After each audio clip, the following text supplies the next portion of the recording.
I used to work as a traveling nurse going to different hospitals and clinics that needed more staff for whatever reason. Many of these places were in rural communities that had few people in their area that were qualified to work in the medical field, so they sent me out to fill that need.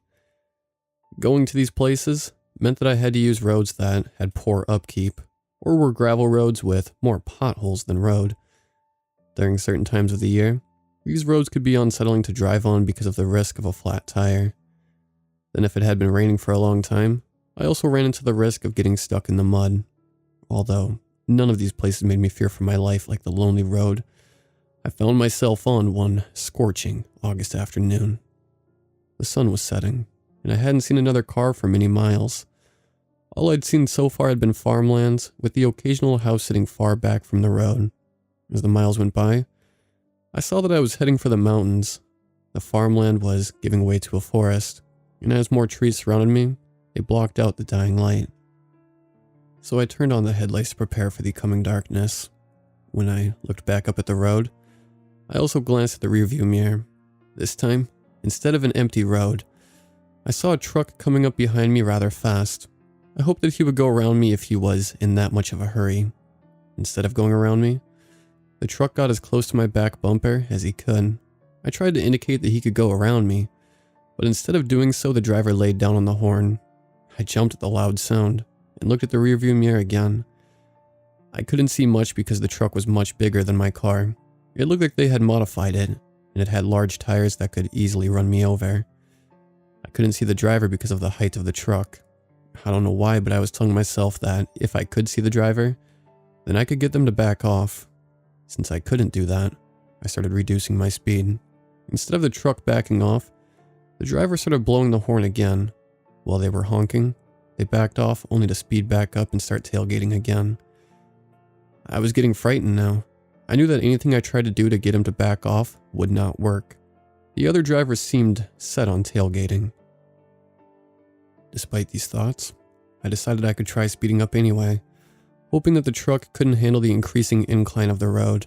We had reached the part of the road that leads up into the mountains. As I sped along, I started seeing curve warning signs, so I was forced to drop my speed, not wanting to accidentally kill myself. Not that it mattered to the truck driver. The truck showed that it could easily keep up with me. Along with this frightening thought, all light had disappeared by now, leaving only my headlights to light up the road in front of me. This changed when the truck's lights came on, and the driver turned the bright lights on. Now I was being blinded by their lights, and we were coming up on a sharp curve. I was afraid I was going to go off the road, but I somehow kept the car on the road. As I drove along, I was looking for a place to get off the road. There was no escape because on my left was a large rock wall, and on my right was an ever-increasing drop. This was sinking in when the truck made another move. The driver moved to the left lane, and they matched their speed to mine. I looked over to the truck, and this time I could see the driver because they had turned on the inside lights. I saw that the driver was male, but that was all that I could see. He was wearing dark sunglasses and a ball cap pulled low over his face. What I could see was the sadistic smirk the man was wearing. He looked like he was enjoying scaring me. This, more than anything, drove the fear to overwhelming terror. I knew that he wouldn't have a problem running me off the road. This thought had barely entered my mind when the truck swerved toward my car. I screamed and jerked the wheel to the right. I felt the front passenger side tire leave the road. I could feel the tire trying to get a grip on loose gravel. It took most of my strength to keep the car on the road. I could feel the panicked tears welling up, wondering if I was going to die here. After I got the car to steady again, I couldn't help but look over at the other driver. I could see that he was laughing. I was furious that this man was taking pleasure in the fear he was causing me. There was nothing I could do, though. We both knew it. This thought settled like hot lead in my mind as I watched the man drop back behind me. Now he was moving up toward the back of my car before dropping back. When he dropped farther back, the driver honked the horn, and then he sped back up toward my car. It felt like he was playing a game of chicken with the back of my car. Once he got bored with this, the driver started trying to hit my car for real. I had to do my best to predict where he was going, so I could keep him from hitting me. This was hard to do because I had such limited visibility, but somehow I kept him from hitting me. Then he dropped back behind me to ride my bumper again. I was scared and frustrated that this man was playing with my life like he was. I also felt helpless because I was afraid that if I stopped, the driver would kill me. With these thoughts running through my mind, I remembered that I had a cell phone. In all the chaos, I had forgotten about it. Maybe there would be a signal for the phone so I could call emergency services for help. I looked around for the phone while trying to keep an eye on the road and the truck following me. After a bit of searching, I found that the phone had dropped onto the passenger side floorboard. I had to lean over farther than I liked to grab it, but I grabbed the phone without driving off the edge of the road. With the phone in hand, I pressed the emergency call button. It rang 2 or 3 times before the line disconnected. I groaned in frustration as I pulled the phone back to check the reception. It was very weak, but I knew I had a slight chance to get a hold of someone. I wasn't willing to give up, so I tried again. This time it connected, and a bored-sounding voice came over the line. Before I could say anything, the truck lurched forward. I screamed as the truck hit my back bumper again. This jarred my car, and I had to drop the phone to keep the car on the road. Despite my shaking hands, I managed to do just that. By now the stress was getting to me, and I could feel a panic attack coming on. I started doing slow breathing exercises while glancing at the rearview mirror. The truck had backed off again, but I knew at any moment it could hit me again. Before I could worry about it more, I remembered the call I was making. I looked down at my center console, and to my relief, I saw that my phone had fallen into one of the cup holders. I picked the phone up and checked to see if it had disconnected. The call had dropped, and I had to try several times to get through. When the call connected, a bored-sounding voice greeted me. Pascal County Emergency Services. How may I help you? I need help, I cried over the line, my hand still shaking, making it hard to hold on to the phone. What kind of help? I'm being followed by a large truck on Mountain View Road.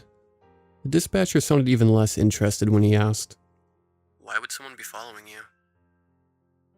It shocked me they had asked me such a question. I don't know why he's following me, but he's trying to run me off the road. I cried. The man sighed. There's no need to shout, ma'am. I'm trying to help you.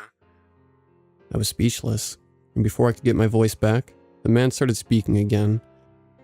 Alright, I need some information from you. What color is the truck that's following you? I looked at the rearview mirror, trying to see the color through the bright lights reflecting off the mirror. I think it's a blue truck. To my surprise, the dispatcher laughed. Oh, that's Ricky. He's harmless. Harmless? I shrieked. I couldn't believe what I was being told. While I worried about my life trying to keep this man from running me off the road, I was being told that he was harmless. The dispatcher sighed. Ma'am, I asked you not to shout. Yes, he's harmless.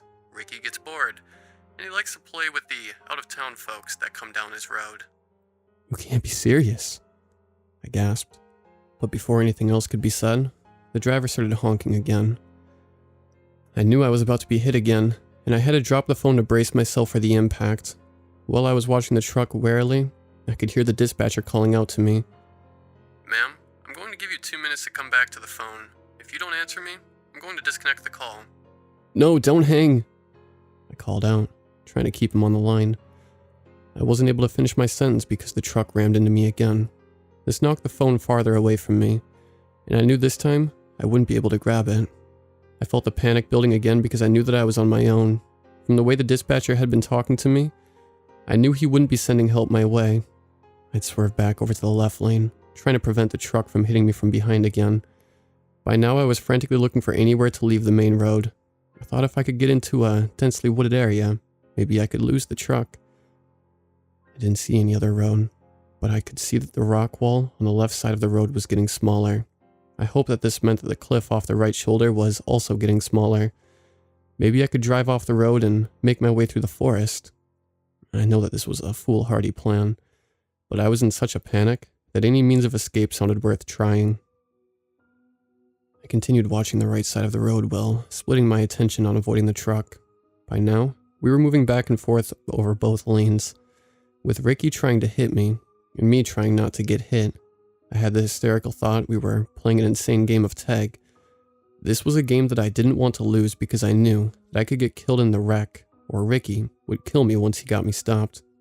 It was at this point that I looked down at my gas gauge and I knew that I was almost on empty. This caused my heart to sink. I was running out of gas, and one way or another, I was going to have to stop. With that knowledge, I started making a plan to drive off the right shoulder.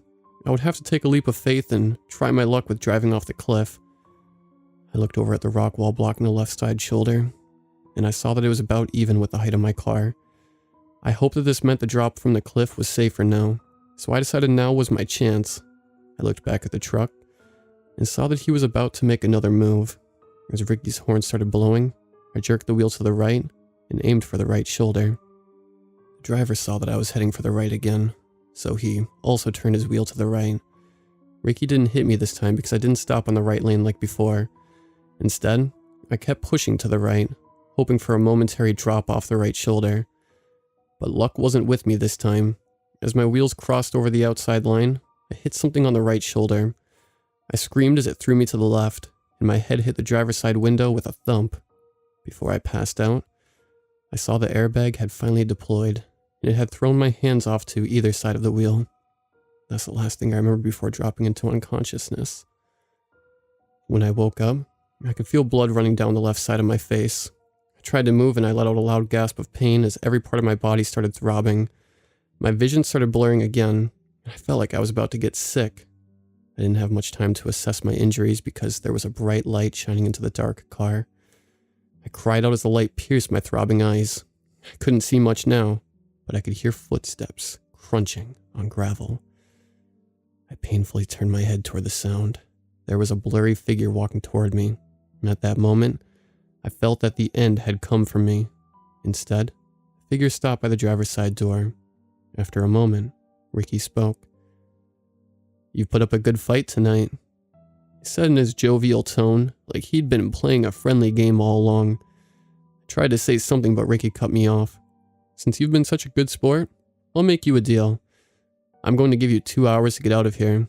After that, the hunt will begin again, and I'll kill you this time." I shivered as Ricky's voice changed, and I could hear the truth in his words. He had given me an ultimatum, but all the odds were against me. There was no way I could get far enough away that Ricky wouldn't be able to find me.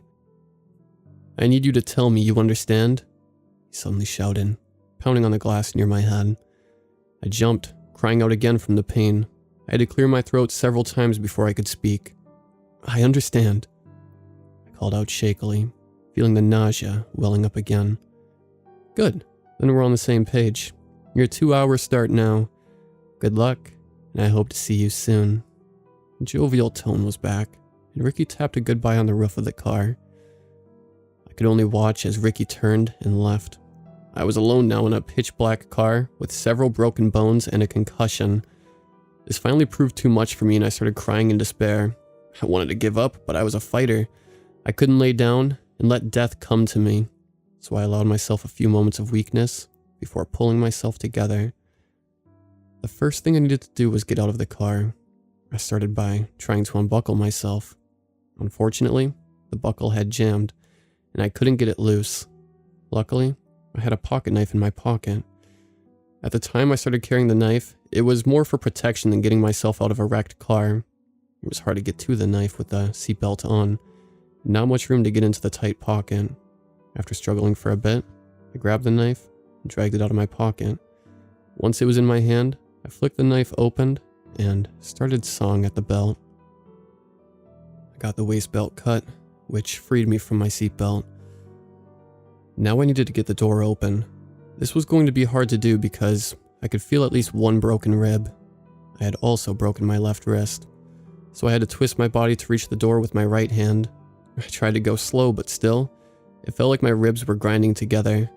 I was whimpering from the pain, and I could feel every ache in my body protesting the movement. Despite all the pain, I grabbed the door handle, and I used my left shoulder to push the door. It had jammed because of the damage done to the car, but with enough persistence, I finally forced the door open.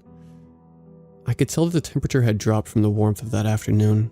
It didn't feel cold enough to give me hypothermia, so that was one less thing to worry about. The main thing I was worried about was how much time had passed since the man had left me here. I felt like I was taking too much time to get out of the car. With that thought, I swung my legs out of the car but I had to stop to throw up from the pounding in my head. I let myself rest a minute before I tried to stand up. Once I was confident I wouldn't get sick again, I levered myself out of the car with my right hand on the door. I couldn't put any weights on my left arm, and the broken rib made it hard to use the muscles in my abdomen. Once I was standing, I leaned on the door until my head stopped spinning. When that settled down, I looked back into the car trying to find my phone. There were no lights on in the car, and no moon in the sky, so it was a fruitless search. I also couldn't climb back into the car to look because of my injuries. I decided to at least try from the passenger side, so bracing myself on the car, I made my way around the front of the car. When I got around to that side, I finally saw the cause of the accident. There was a large log laying across the shoulder with a long, thick limb sticking out of the side. I moved along the log to my car, and I found a large hole in the car's side. With a log blocking the door, there was no way I could get the door open. Giving the car up as a lost cause, I turned my attention to getting to safety. I knew that I wouldn't be able to cover much ground in the shape I was in, but maybe I could find a place to hide along the way. With that plan in mind, I left the bracing safety of the car. At first, I felt like with every step I was going to fall over from the pain of my injuries. After a while, I found a rhythm, and I concentrated on putting one foot in front of the other. I continued in this manner for a while, hoping that I was putting enough distance between me and my car. I was also watching the cliffside as I went, trying to see when it was safe enough to climb down. As my eyes adjusted to the dark, I could see that I had misjudged the height of the cliff. If I had driven off of the shoulder, I very much doubt that I would have survived the fall. But that was little relief because I knew the man was coming back for me, and there would be nothing left to save me. I tried to move faster, but the dizziness and broken rib made this impossible. I don't know how long I'd been walking before I saw headlights heading toward me.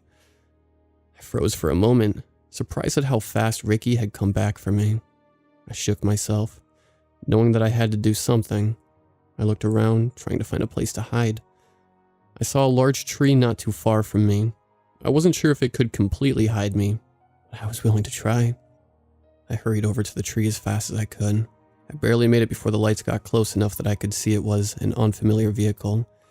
Taking a chance, I stepped out from behind the tree so I could wave them down. I didn't know if it was too dark for them to see me, and for a bit, I thought they would drive past me. The car stopped though, and an elderly lady stepped out. I was surprised by someone her age stopping to help a stranger this late at night.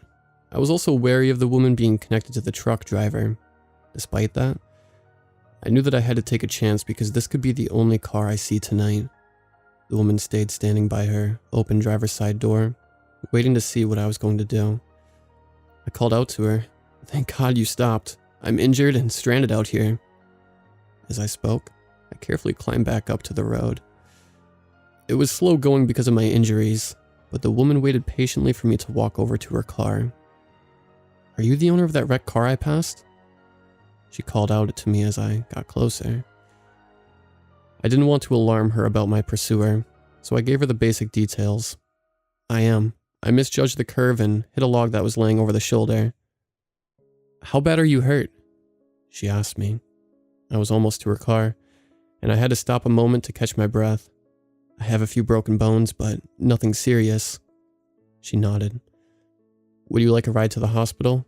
Being this far out, you'll be lucky to get an ambulance before daybreak." "Yeah, thank you." I gasped in relief when I finally reached the passenger side of her car. "My name is May Comer. What about you?" May asked as she came around the car to help me. As we worked on settling me into the passenger seat, I told her my name. "It's Janice Newberry." "Well, it's nice to meet you, Janice. Too bad it has to be under these circumstances, though." Once I was settled, May went back around to the driver's side and got in behind the steering wheel. "Now, the hospital is about an hour from here, so if you need to throw up or stop for any reason, let me know." "Thank you, May. I appreciate you for stopping." I told her as I leaned my throbbing head against the cool glass next to me. "I'm glad I was in the right place to help you. This road is so rarely used that it could have been days before someone found you." I wanted to tell her how I got stranded out here, but I knew I would only frighten her. I thought as much. You're the first car I've seen in hours. I was getting sleepy, and I fought to keep my eyes open. I knew I had a severe concussion. If I let myself fall asleep, I would slip into a coma. May saw the dried blood on my face and she reached over to shake me. "Janice, don't go to sleep on me. It looks like you took a rather nasty hit to the head." "I did," I confirmed, sitting up a little. I was aching worse now as I stiffened up from sitting down. "Why don't you tell me why you walked away from your car instead of waiting for help?" May said as she looked at me in concern again. I sighed. I wasn't thinking straight. All I wanted to do was get some help. May didn't press for farther details. Instead, she started talking about her family and her neighbors, sometimes asking me questions about my family. I knew that she was trying to keep me awake, and I was grateful for her help. After a while, I must have lost the fight because I woke when the car slowed to a stop. I sat up abruptly, only to cry out from the pain of my injuries. May leaned over and laid a hand on my leg. "It's all right. We're at the hospital now. Wait here, and I'll be right back with some help." I nodded, and then I heard her door open, and the resulting closing shoot through my head. I was swallowing down the urge to throw up now. Luckily, it wasn't long before May was back with help.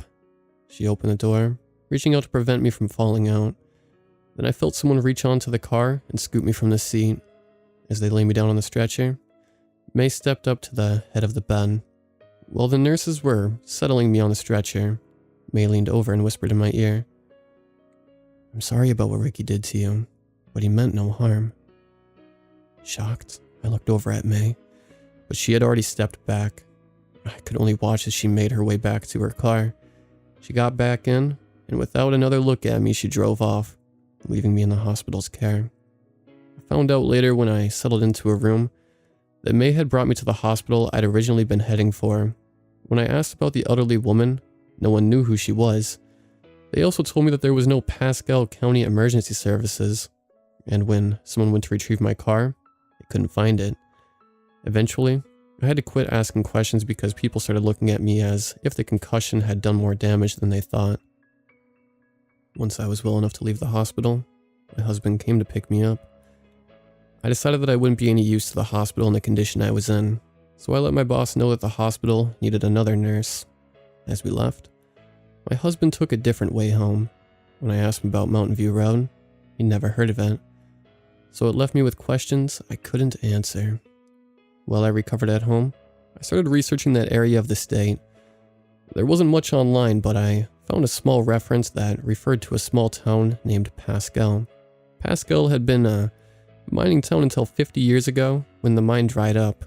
After that, the town started dying, and many people moved away. Then it was like Pascal had dropped off the map. All I could find after that article were a few legends about strange sightings around where Pascal had been built. I tried calling a few people, but I kept hitting dead ends. At times, I thought that maybe I'd had a really bad crash, and I had hallucinated the whole incident. I could never accept that though, so I kept looking for answers that I never found. After several months, I gave up the search and moved on to other things. I changed careers so that I could stay close to home, and as time went on, my injuries healed.